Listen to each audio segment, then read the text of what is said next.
The latest update coming in on Airbus A320 software glitch that has now come in through sources who say that Air India has completed mandatory modifications on 80% of its A320 family fleet.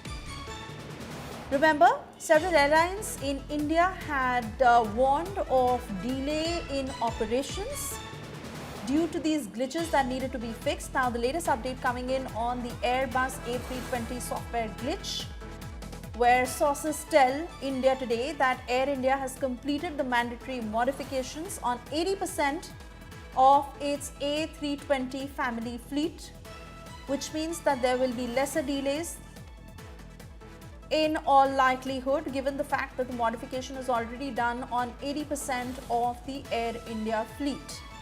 Of course, 20% still remaining, but fact is that there will be minimal impact on flight operations as opposed to what the airlines were actually preparing for.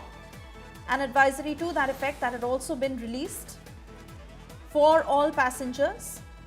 However, this is the latest update coming in on Airbus A320 software glitch, where sources now tell India Today that as far as Air India is concerned, they have completed mandatory modifications on 80% of its A320 family fleet.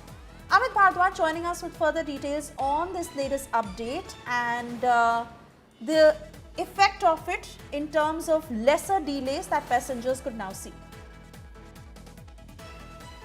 For India context, the A320 problem seems to be dealt with largely. When I'm saying that, it is based on the fact that Air India and IndiGo have already come up with numbers saying that 80% of their A320 family fleet or crafts have been already reset. The mandatory modifications have been done.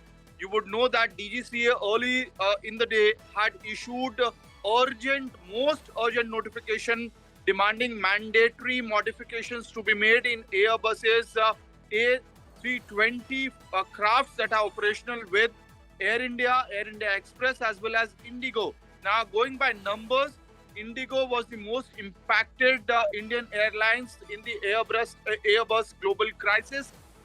They have nearly 200 such crafts, taking care of the operations from one destination to other. And it was quite early in the evening itself when IndiGo told me that, look, we have already we have done the reset on 160 of our flights, which means essentially 80% reset was done on the IndiGo fleet. And now Air India sources have also confirmed me that 80% of the craft with Air India have been already reset as per the DGCA norms as well as the European Union Aviation Safety Agency's airworthiness directive. Back to you. Many thanks, Amit, for getting us the latest. And of course, this certainly means lesser impact as far as delays are concerned, and good news for passengers in that sense that 80% of the modifications are done.